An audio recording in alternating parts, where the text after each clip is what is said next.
கஷ்டம். கஷ்டத்தோட உச்சத்துல இருக்கும்போது, நம்மளுக்கு யாராவது லைஃப் அட்வைஸ் குடுத்தாங்களா இருக்கும் அப்படின்னு சொல்லி நம்ம தேடுவோம். செல்ஃபோன்ல வந்து how to get motivated, how to stay positive, how to stay calm அப்படின்னு சொல்லி சர்ச் பண்ண ஆரம்பிப்போம். சில நேரம் வந்து ரொம்ப கூலா ஹாப்பியா இருப்போம். ஓகே, லைஃப் நல்லா தான் போயிட்டு இருக்குது. அப்ப யாரோ ஒருத்தர் தேவையில்லாம லைஃப் அட்வைஸ் கொடுப்பாங்க. பட் இந்த ஒரு தருணம் உங்களுக்கான தருணம். ஒரு அழகான ஒரு லைஃப் அட்வைஸ், இல்ல ஒரு கஷ்டத்துல உச்சத்துல இருக்கீங்களா, இல்ல ரொம்ப கஷ்டம், ஐயோ முள்ளடா சாமி எப்படி இருக்கீங்களா, அப்போ இந்த கதை உங்களுக்கு வந்து ஒரு சின்ன ஒரு பாசிட்டிவா இருக்கும். ஒரு சின்ன ஒரு பாசிட்டிவிட்டி, ஒரு சின்ன அப்படியே ஒரு அழகா ஒரு குட்டியா ஒரு சீட் வச்சு அதுலேருந்து ஒரு சின்னதா ஒரு பூ பூத்தா அப்படி இருக்கும், ஒரு சின்ன இலை விட்டு அப்படி இருக்கும், அப்படியே ஒரு ஹாப்பியா இருக்கும். நம்ம வச்ச ஒரு அந்த அந்த விதையிலேருந்து ஒரு அழகான ஒரு பூ வந்துருச்சுன்னு சொல்லிட்டு. ஸோ அந்த மாதிரி கஷ்டத்துல உச்சத்துல இருக்கவங்களுக்கு, இல்ல ஏதோ ஒரு மாதிரி இருக்கு, ஏதாவது மோட்டிவேட்டான நல்லா இருக்கும் அப்படின்னு சொல்லி தோணுச்சுன்னா உங்களுக்கான கதை தான் இது. ஒரு ஊர்ல ஒரு ராஜா இருந்தாராம். அந்த ராஜா வந்து ஒரு அறிவிச்சாராம், 100 தங்க காசுகள் கொடுக்கப்படும். உடனே எல்லாருக்கும் வாவ் என்னடா இதுன்னு சொல்லி தேட ஆரம்பிச்சாங்களாம். என்னன்னு பாத்தீங்கன்னா, நான் கஷ்டத்தோட உச்சத்துல இருக்கும்போது, நான் ரொம்ப வாழ்க்கையே வெறுத்து போகும்போது, நீங்க சொல்ற அந்த லைஃப் அட்வைஸ் வந்து எனக்கு ஒரு புத்துணர்ச்சியா இருக்கணும், ஒரு உற்சாகமா நெக்ஸ்ட் ஸ்டெப் எடுத்து வைக்கிற மாதிரி இருக்கணும் அப்படின்னு அந்த ராஜா அறிவிச்சாராம். ராஜா அறிவிச்சோடனே எல்லாரும் என்ன பண்ணாங்க, லைஃப் அட்வைஸ் கொடுக்கறதுக்காக எழுத ஆரம்பிச்சிட்டாங்க. ஆனா அந்த ராஜா திருப்பி ஒரு அறிவிச்சாராம், ஒருவேளை நீங்க கொடுக்குற லைஃப் அட்வைஸ் வந்து எனக்கு ஹாப்பியா இல்ல நீங்க கொடுத்தது ரொம்ப மொக்கையா இருந்துச்சு அப்படின்னா உங்களுக்கு தண்டனை கொடுக்கப்படும் அப்படின்னு எல்லாரும் பின்வாங்கிட்டாங்களாம். ஐயோ தண்டனையா, தேவையில்லாம எதுக்கு ஏதாவது லைஃப் அட்வைஸ் எழுதிட்டு அவருக்கு கொடுத்துட்டு இல்ல சொல்லிட்டு எதுக்கு அடி வாங்கிக்கிட்டு விட்டுலான்னு சொல்லிட்டு அப்படியே எல்லாருமே வந்து பார்க்க ஆரம்பிச்சிட்டாங்க. பேக்கப் அப்படியே போக ஆரம்பிச்சிட்டாங்களாம். ஒரு நாள் என்ன ஆச்சான், ஒரு 19 வயசு பையன் வந்தான். ஒரு சின்ன ஒரு பேப்பர் இப்படி மடிச்சுட்டான். இதுல வந்து உங்களுக்கு லைஃப் அட்வைஸ் இருக்கு, கஷ்டத்தோட உச்சத்துல உங்களுக்கு ஹெல்ப்ஃபுல்லா இருக்கும்னு சொல்லி ராஜா கிட்ட கொடுத்தான். ராஜா அதை பத்தி சின்னோண்டு இருக்கு, பெரிய பேப்பர்ல எடுத்துட்டு வருவான்னு பார்த்தா இத்தினூண்டு இருக்குன்னாராம். அந்த சின்ன பையன் சொன்னா, ராஜா நீங்க என்ன பண்ணுங்க, அந்த காலத்துல ராஜாவோட மோதிரம் பெருசா இருக்கும், உங்க மோதிரத்துக்குள்ளேயே வந்து ஒரு லாக்கன் கீழே மோதிரத்திலே வச்சிருப்பாங்க, அது உள்ள வச்சுக்கோங்க, இது நல்லா மடக்கி, உங்களுக்கு எப்ப கஷ்டம் இருக்கோ அப்பதான் நீங்க ஓபன் பண்ணணும். எனக்கு இப்ப நீங்க 100 காசு கொடுக்கவே தேவையில்லை, உங்களுக்கு வந்து இந்த பதில் வந்து ரொம்ப ஹாப்பியா ஆனா மட்டும் நீங்க எனக்கு காசு கொடுங்க, தண்டனை கொடுத்தாலும் நான் ஏத்துக்கிறேன்னு சொல்லி இந்த பையன் சொன்னோன்னே இவருக்கு சிரிப்பா இருந்துச்சான். யாரா அவன் வந்து இவ்வளவு தூரம் சொல்லிட்டு போயிட்டான், சரி போ, இது வரைக்கும் எனக்கு எந்த பெரிய கஷ்டமும் வந்தது இல்லை, ஒரு வேளை கஷ்டம் வந்தா நான் இந்த சீரி திறந்து பாக்குறேன் சொல்லிட்டு ராஜா உள்ள வச்சுட்டான். வருடங்கள் போச்சான்.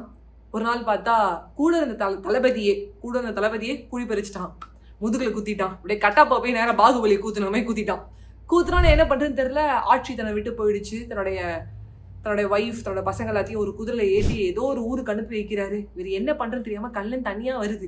அப்படியே மலையில ஏறுறாரு, மலை மேல உச்சியில போறாரு. வாழ்ந்து இனிமே என்ன பண்ண போறோம், ஒய்ஃபையும் பசங்களையும் சேவ் பண்ணியாச்சு, அவங்க எங்கேன்னு போய் பழச்சுப்பாங்க.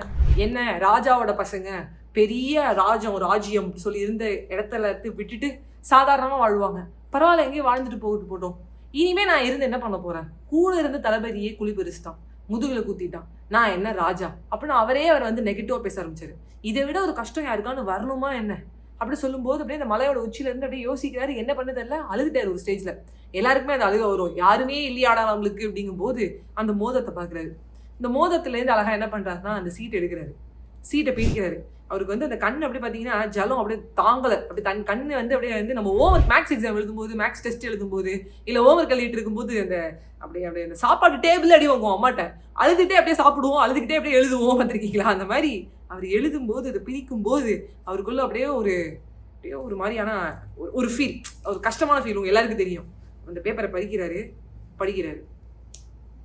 இந்த நிலை மாறும். ரொம்ப 3 வேர்டு தான், இந்த நிலை மாறும். இதை பார்த்தோன்னே அவருக்கு வந்து ஒரு சிரிப்பு. ஃபர்ஸ்ட் அவர் சிரிக்கிறாரு, சின்னதா ஒரு ஸ்மைல். ஆமா, இந்த நிலை மாறும். இப்படியே இருந்துற போது என்ன, முதுகுல குத்திட்டான், என்ன பண்ணலாம் அப்படின்னு யோசிக்கிறாரு. மலை உச்சியிலேருந்து மறுபடியும் இறங்கி அப்படியே கீழே போறாரு. நடந்துட்டே இருக்காரு. ரொம்ப தூரம் நடக்கிறாரு. ஒரு குடிசை, அங்க ஒரு பாட்டி இருக்கு.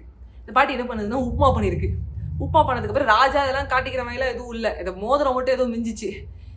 கழுத்துல வந்து 2 சங்கிலி போட்டிருக்காரு. அதை என்ன பண்றாருன்னா கழட்டி அந்த பாட்டிக்கிட்ட கொடுக்காரு, எனக்கு ஏதாவது கொடுங்க அப்படின்னு சொல்லிட்டு. பசிக்குது, என்னப்பா நீ சங்கிலி மோதிரம் போட்டிருக்க, அதை எடுத்து கொடுத்துட்டா பசிக்குதுன்னு உடனே சாப்பாடு கொடுத்துருவோனா, அப்புறம் வேற என்ன வேணும், பொற்காசாதான் வேணுமா, ஏன் சங்கிலிலாம் வாங்கிக்க மாட்டீங்களா அப்படிங்கிற ராஜா.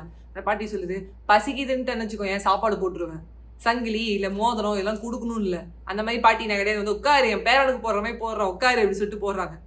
ஸோ அந்த உப்புமா என்ன பண்றாருன்னா நடுவில் கை வைக்கிறாரு.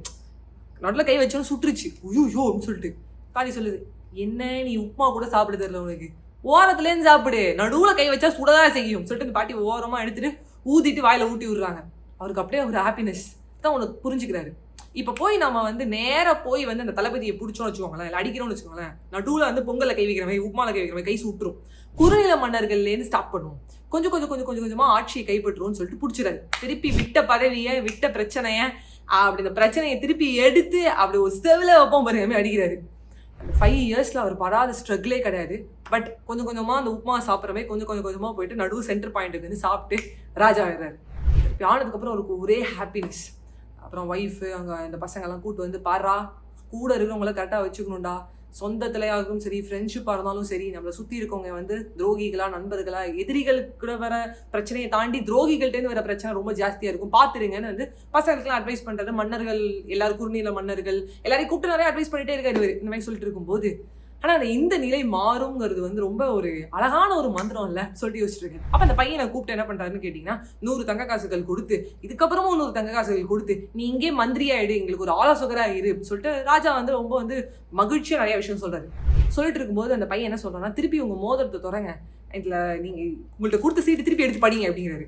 திருப்பி படித்தா இந்த நிலை மாறும்னு இருக்கு. ஆமாம், சந்தோஷத்தில் உச்சம் இருக்கும் போதும் இந்த நிலையும் மாறும் ராஜா அப்படின்னு சொல்லிட்டு போகிறாரு. ஸோ இது வந்து என்னோட ஃபேவரட்டான ஒரு ஸ்டோரி, இந்த ராஜாவோட ஸ்டோரி, இந்த நிலை மாறும்னு. நான் அதை சொல்லாத இடமே கிடையாது. நிறையா ஸ்டேஜஸில் வந்து காலேஜ் படிக்கும்போது சொல்லியிருக்கேன். அப்போ எனக்கு வந்து இந்த கதை ஏன் வந்து இவ்வளோ ஸ்பெஷலாக எனக்கு வந்து இப்போ சொல்லணும்னு தோணுச்சுன்னா, எனக்கு உண்மையாகவே வந்து என்னடா அது எந்த பாதையில் போயிட்டுருக்கோம், கரெக்டான பாதையில் போயிட்டு இருக்கோமான்னு தெரில. ஸோ அப்போ வந்து நான் யோசிக்கும் போது ஏன் இவ்வளோ டென்ஷன் ஆகிறேன், இந்த நிலை மாறும், கரெக்டான ஒரு பாத்து உனக்கு வரும், வெயிட் பண்ணு, என்ன கஷ்டம் அப்படின்னு சொல்லி தோணுச்சு. அண்ட் நான் வந்து இது எவ்வளோ தூரம் வந்து எனக்கு இதை உங்களுக்கு சொல்லணும்னு தோணுச்சுன்னா, என்னோட ஒன் ஆஃப் த சீனியர் வந்து பார்த்தீங்கன்னா ஒரு கம்பெனியில் ஒர்க் பண்ணுறாங்க. அவங்க வந்து சீனியர் ப்ரொமோஷன் கிடைக்கும் பாருங்க, சீனியருக்கு சீனியர் ப்ரொமோஷன் கிடைக்க வேண்டியது கிடைக்கலன்னு அவங்க பயங்கரமாக ஆரம்பிச்சிட்டாங்க.